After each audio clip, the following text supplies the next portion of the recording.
안녕하십니까. 왈가왈부 유영호입니다. 이번 코너로는 태영호에 대해서 지금 어쨌든 남쪽에서 가장 영향력 있는 북한 뉴스를 전해주고 있는 태영호 전 영국 공사인가? 영국 대사관 공사인 태영호에 대해서 그의 거짓말에 대해서 폭로하는 코너를 마련했습니다. 그리고 당분간 요 태영호에 대해서는 지속적으로 그가 TV에서 사라지는 날까지 지속적으로 그가 어떤 거짓말을 하는지 하나하나 밝혀드리겠습니다.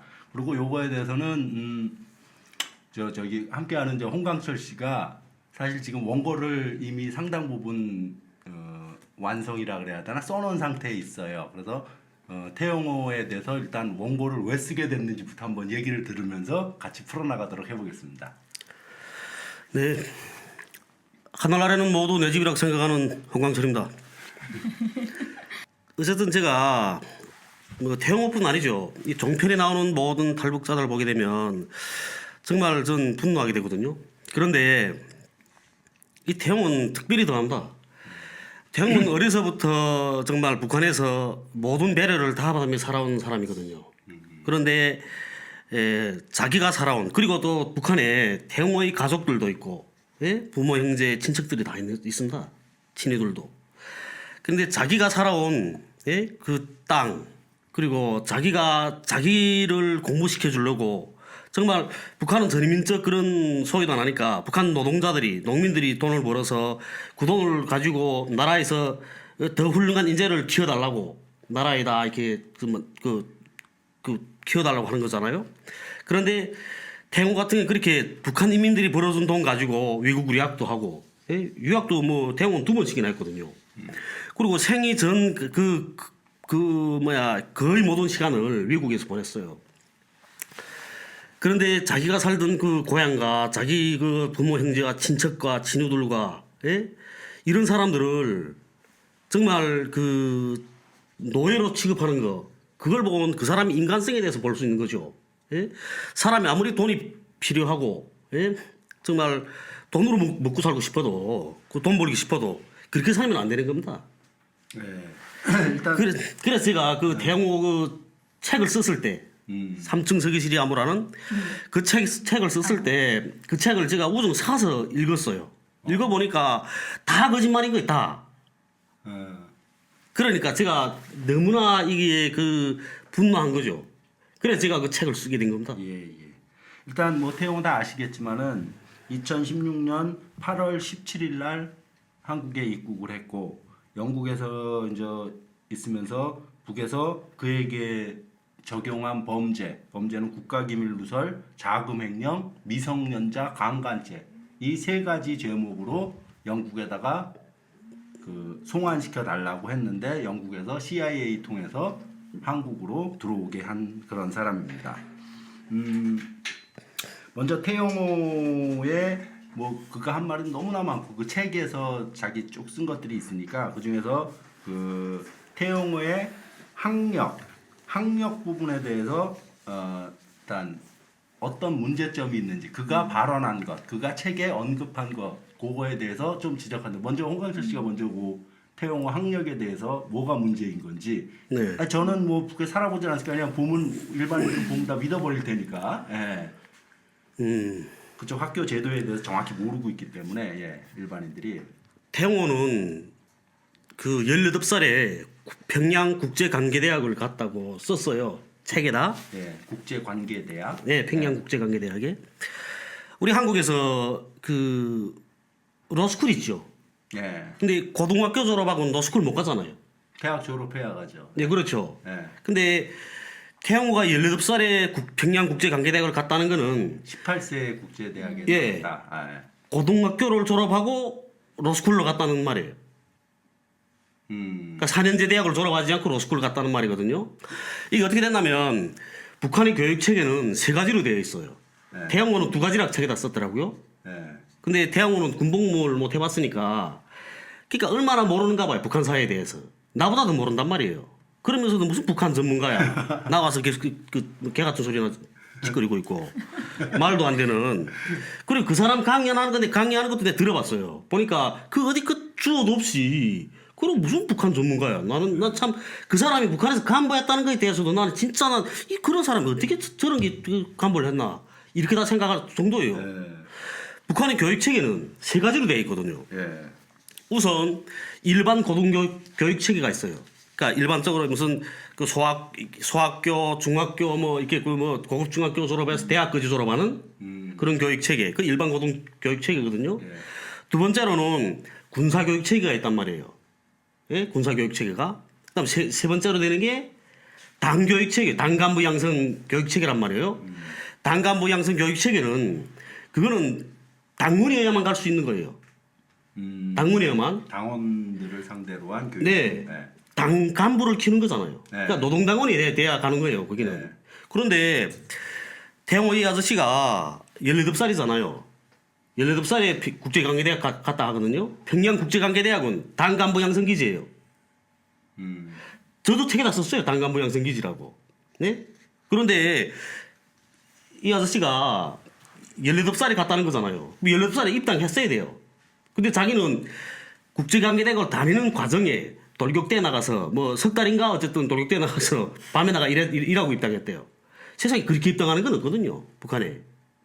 그러니까 아예 관계대학에 입학 자격이 안 되는 거예요. 입학 자격이 안 되는 거예요. 당원이 아닌 상태에서 네. 거기 들어갈 수가 없다. 당 산하의 대학이기 때문에 네. 고등학교 졸업생은 두고 갈 수가 없는 들어갈 수 없어요. 또 하나는 그 태용호가 거기 보면은 책에도 보면은 자기가 그 학생 시절에 그 여기로 따지면 뭐라 그래야 되나 북에서는 저 학생들도 거의 의무적으로 그러니까 뭐 자발적이 아니라 그냥 모두가 다 농사일 지원하고 이러는 것들 네. 네. 그런 거에 대해서 보면 책에는 보면은 일요일에도 빠지지 못하고 나갔다라는 뭐 표현이 있더라고요. 네. 농장에. 네, 농장에. 네. 네. 그렇죠. 그게 그렇게 돼 있거든요. 근데 그 북한에서 배워주는 게 그렇게 근데 저도 도당학교 나왔거든요. 그것도 당간부 양성기지예요. 근데 도당학교 나왔는데 거기서 배워주는 게 그게 배워줘요. 충분한 휴식은 성과 달성의 전제 조건이다. 이렇게 배워준단 말이에요. 그런데 일주일 내내 일요일도 없이 계속 그 돌격에 나가면 지쳐 쓰러지고 말잖아요. 북한에서는 간부들부터 일요일에 나오지 말라 이래요. 아 주의관이 나오면 밑에는 따라 예, 밑에 사람 나오니까. 따라 나올까봐 아. 일요일에 나오지 말라 이런단 말이에요. 일요일은 무조건 싫어하는 게 당의 방침이에요. 아 그리고 이제 학교 때 뭐 일요일까지 뭐 농촌에 나갔다고 하는데 우리도 학교 나왔잖아. 네, 고등학교 그렇죠. 모두. 근데 학교 때 고등학교 때 무조건 나가요.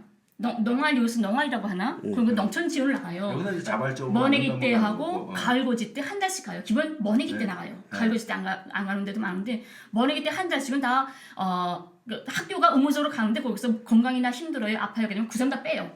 갈 수 있는 애들만 모아서 가는데 그건 출퇴근 절대 못하는 거예요.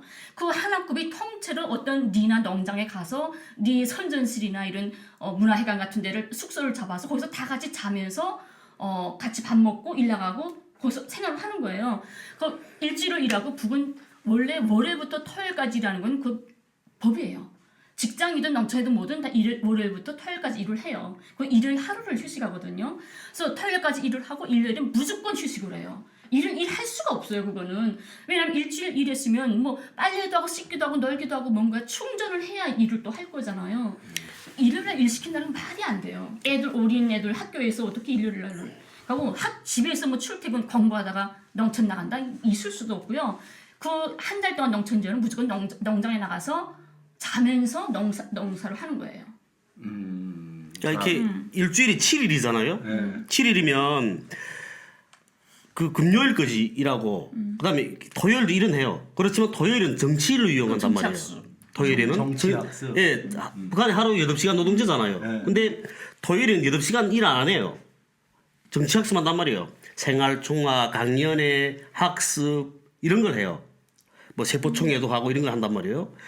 그날엔 그렇게 하고 그다음에 그날에 뭐 옷도 빨고 군대들 같은 경우에는 격리일로 이용한단 말이에요. 정치일 및 격리일인 거죠. 격리? 격리. 위생사업하고 위생사업하는 날이란 소리예요. 아. 격리일이라 그러거든요. 격리. 격리일 이렇게 말해요. 그러니까 그날에는 그렇게 한단 말이니까 기본적인 그 노동하는 시간은 월요일부터 금요일까지인 거예요. 네. 그리고 토요일에는 일도 느슨해요. 내일 쉬어야 되잖아. 근데 오늘 또 빡세게 일하겠어요? 돌았다 그렇게 일하는 사람 없죠. 또. 저 태용호가 말하는 일요일도 일했다라는 거는 북에서는 성립할 수 없는 네. 말이다. 네. 할 수가 없어요. 누가 그 태영 공사 그렇게 일했겠죠. 얘는 출퇴근했나 봐. 아, 그러니까 알겠습니다. 아. 원래 농장원이었던지도 모르죠. 그리고 이제 교육 내용에 보면은 이제 태용호가 그런 말을 해요. 그 일본 나카노 학원, 네, 나카노 학원 졸업생들처럼 조국을 위해 목숨을 조개와 같이 바쳐야 한다. 네. 그 교육 그렇게 한대요?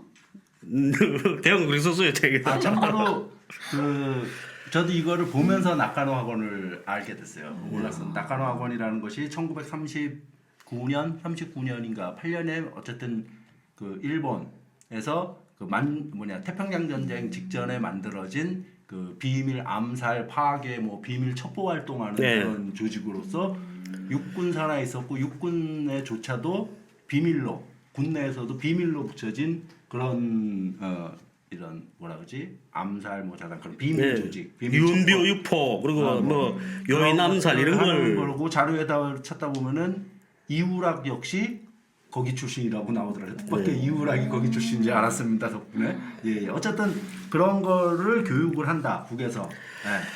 그 북한에 제가 경비전술 배웠거든요. 네? 경비전술. 네, 경비전. 예, 그런 걸 배웠는데 거기서 그 낙가노 학교에 대한 걸 책이 있어요. 근데 그 전 흥미 있을까 그 읽어본 거죠. 예? 그게 제가 알아요. 그걸 아는데 그 낙가노 학교에 그 책이 그 있게 된 게 인민보안기관들이 있거든요. 그다음에 뭐 보위부나 이런 데도 있어요. 그런데 그 책이 있는 게 왜 그 책이 그 존재하냐면 그 자본주의 나라의 간첩들 있잖아요. 예? 자본주의 나라의 간첩들이 어떤 방법으로 활동하고 있는가. 예? 그래서 그 활동 방법을 알아야 잡을 거잖아요. 그래서 그걸 보는 거예요. 적을 알기 위해서. 네, 적을 알게 보는 거예요. 근데 그걸 따라 배우라는 건 말이 안 되죠. 네. 예? 일본 군국주의의 그 사상이라는 게 진짜 쓰레기 사상이잖아요. 예? 그걸 왜 배워요, 북한에서? 북한의 항일 투사들이 눈 시퍼렇게 살아있는데 80년대엔 그랬거든요. 네? 눈이 시퍼렇게 살아있는데 누가 나서서 낙가노 학교 학생들처럼 살라고 말한단 말이에요. 한국에도 갔잖아요. 한국에서도 그렇게 말한 부모들이 아마 학교에서 그렇게 배워준다면 들고 일어날걸요? 다 비판적 견지에서 우리 그게 부르주아 철학 비판이라는 책도 있어요. 그러니까 사회주의 철학을 배워주면서도 부르주아 철학의 뭘 비판적으로 배워주는 거예요. 부르주아 철학이 뭔지를. 그러니까 그런 비판적인 견지에서 다 알게 되는 거예요. 세상에 어떤 철학이 존재하고 있고. 나는 태영어가 이렇게 어술해 보이고 뭐 일반 뭐 직장 뭐 지동급이다 이렇게 생각을 안 하거든. 한 나라에서 그래도 다른 나라의 외교관, 그것도 영국이라는 나라의 외교관 나할 적에는 국가가 그만큼 믿는 일꾼이고 뭔가 사실 신임 맞고 준비가 나누죠. 되고 예. 뭔가 그렇기 때문에 나갔다고 생각해. 난 그 정말 준비되고 뭐 똑똑한 사람으로 생각해. 그래서 그 오랜 기간을 외교관 했잖아요. 그래서 정말 바보 같았으면 그 오랜 시간을 북에서 가만두지 않았겠지. 근데 이때까지 그렇게 생활하다가 얘가 범죄자잖아. 성폭행. 남쪽에도 범죄자들 처벌 방법이 있죠. 북에서 제일 남쪽에도 사용법이 있는데 진행을 안 한다고 하지만 북에 제일 무서운 게 미성년자 강간범이 사형에 있어요. 제일 무서운 범이에요. 미성년자 강간하면 사형이에요.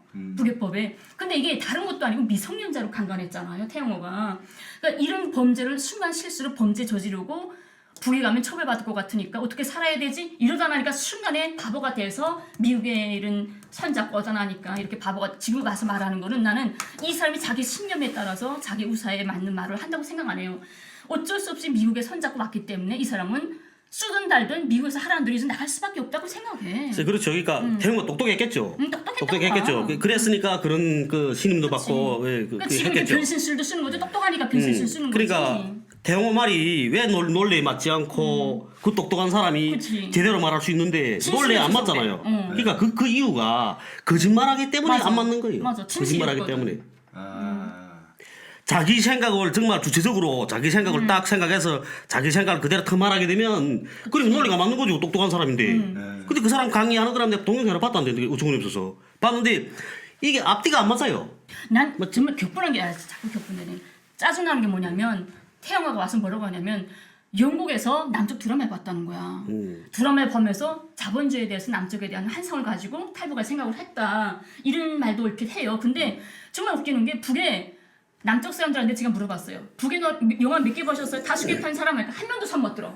북의 노래 5개 하는 사람 5개도 몰라요. 근데 북쪽 사람들은 남쪽 가수단, 남쪽 예수단이 북에 가서 노래하는데 북쪽 언론이 아니라 남쪽 언론에서 백지용의 총 맞은 것처럼을 그 국정에 있는 북인민들이 멍땅 다 따라 불렀다라고 말을 해요. 우리가 흔히 북쪽에서 정말 남쪽 노래 이것처럼 부르면 너도 알잖아. 총살당한다 하잖아. 그러니까 거기 북쪽에 뭐 있으면 다 총살당해 죽여야 되는 거잖아요. 근데 그만큼 북쪽 사람들은 남쪽 드라마나 영화를 평범하게 일상적으로 한다는 거예요. 영국 대사관까지 가서 멀리 안 봐도 돼. 북에서 봐도 돼. 농촌 시골에서 봐도 돼. 근데 왜 태영호는 영국 대사관에서 남쪽 드라마를 보는가 뭐야. 그 평양 사람들도 지방 사람들 같겠지만 평양 사람들은 드라마 보면서 거기 막 환상에 젖고 이러질 않아요. 내가 자꾸 어디로 산으로 올라가는지 모르겠지만 한마디로 하고 싶은 거는 드라마 보면서 무슨 생각하냐면 우선 찬양, 남쪽 찬양부터 먼저 할게요. 드라마 보면서 우리 친구들이 다 그랬어. 야, 역시 남조선은 잘 사는구나. 드라마 보면 다 딱 집에 들어가면 정원이 있고 문에 들어가면 거실이 있고 2층 이거 층층에 다 올라가면 2층이 있고 누구 방 거실에 소파에 집사가 딱 커피 내오고 이런 거. 난 남조선 사람들은 멍뚱 다 구른 집에서 사는 줄 알았어. 그래서 야 역시 잘 산다 이런 환상이 있었거든 솔직히 할 때는. 근데 와보니까 내가 평양에서 살던 집보다 더 한심한 쪽방 같은 사는 사람이 너무 많은 거예요. 그러니까 북쪽 사람들은 남쪽에 대해서 드라마를 보면서 아 남쪽의 경제가 발전됐네 이런 걸 봐요. 하지만 나쁜 거는 남쪽 사람이 우리와 같은 형제인데 왜 저렇게 잔인할 수가 있을까를 많이 생각해요. 쉽게 넘어가지 않아. 왜냐면 드라마 보게 되면 기본이 이성적으로 네 거 뺏고 내 거 뺏고 몽땅 네 거 뺏고 뺏기잖아. 뺏다가 못 뱉으면 교통사고 나면 기억상실증 걸려요. 그럼 몇 달 있다가 한 5년 정도 실종됐다가 갑부가 돼서 나타나. 그럼 개인 복수전 들어가요. 이런 거 보면서 북쪽 사람들은 야 어떻게 저게 잔인하지? 지나가다가 교통사고 나가는 것도 우연이 아니잖아. 일부러 죽이고. 삼각연애도 있잖아요 또. 그러니까 이게 우리는 너무 이해가 안 되는 거야. 그거를 네 거 뺏고 내 거 뺏는 게 너무 이해가 안 돼.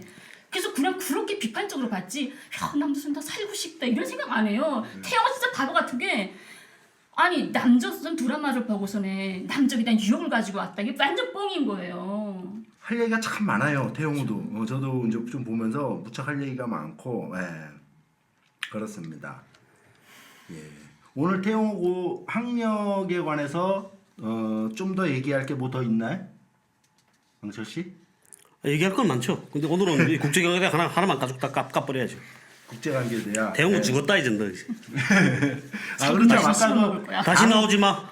여기는 육산 북한으로 따지면 육산은 그 인민무력부 산하의 교육기관이어야 그렇죠. 맞는 거고 예. 거기 시스템으로 따지는데 여기는 그냥 일반적으로 여기 고등학교 나와서 시험만 잘 보면 거기 지원해서 합격 커트라인만 넘으면 붙는 여기서 모든 게 이제 시험 하나로 딱 단일하게 되는 건데 거기는 아까 얘기했듯이 당원이어야지 대학을 갈 수 있는 조건이니까 예를 들면 그래서 이제 난 아까 놀랬어. 아까 미리 만나서 좀 앉아서 얘기하다가 사전에 북에서는 김일성 종합대학이 최고인지 아는데 그게 최고가 아니더라 그러더라고. 아니에요. 여기선 누구나 다 김일성 종합대학이 최고라고 생각하고 있는데 여기 사람들은 김일성 고급당학교, 그다음에 국제관계대학, 이제 김일성 고급당학교, 인민경제대학, 그다음 국제관계대학 이런 대학들은 당 간부 양성 그 대학들이거든요. 교육체가 김일성 고급당학교가 최고예요. 제일 높은 거죠. 김일성 고급당학교가. 고급당학교. 예, 당학교 졸업한 사람들이 최고란 말이에요. 그 사람들을 여기 말로 빌리 말하면 엘리트라고 말해야 되는 거죠. 최고의 그 사람들은 당성, 노동계급성, 인민성 그런 걸 배우는 거예요. 학교에서. 네, 그 대학 기간에. 근데 그거는 고등학교 졸업생이 가는 게 아니지. 그러니까 고등학교 졸업생이. 특수학교이지다. 그러니까 이게 김일성 종합대학은 고등학교 졸업한 학생들이 가서 최고의 대학인 거지. 사회 사람들 전체 사회를 놓고 볼 때는 그게 아닌 거죠. 사회 전체를 놓고 볼 때는 그 당학교가 기본인 거예요. 당학교 나와야 모든 거니까. 거기 중에 하나인 아까 국제관계대학을 예. 태영호가 18살에 갔다는 거는 그건 그렇기 때문에 개소리고. 북쪽에서도 다 웃어요. 그렇게 개소리고 되면. 다 웃어? 예, 알겠습니다. 오늘 뭐 태영호에 대해서 간단하게 그 국제관계대학 갔다는 것에 대한 거짓말을 밝히는 걸로 마치도록 하겠습니다. 이것도 오늘 또 좀 내 욕만 해서 또 편집될 건 아니죠. 예, 혹시 이 두 분이 말씀하시는 거에 대해서 저 말은 틀리다라고 생각한다거나 뭐 하시는 분들은 언제든지 반론을 해주셔도 저희들은 기꺼이 받아들이고 예, 함께 수고하셨습니다. 이 자리에서 토론할 수 있는 자리를 마련해 드리겠습니다. 네. 예, 네. 오늘 감사합니다. 네, 감사합니다. 감사합니다.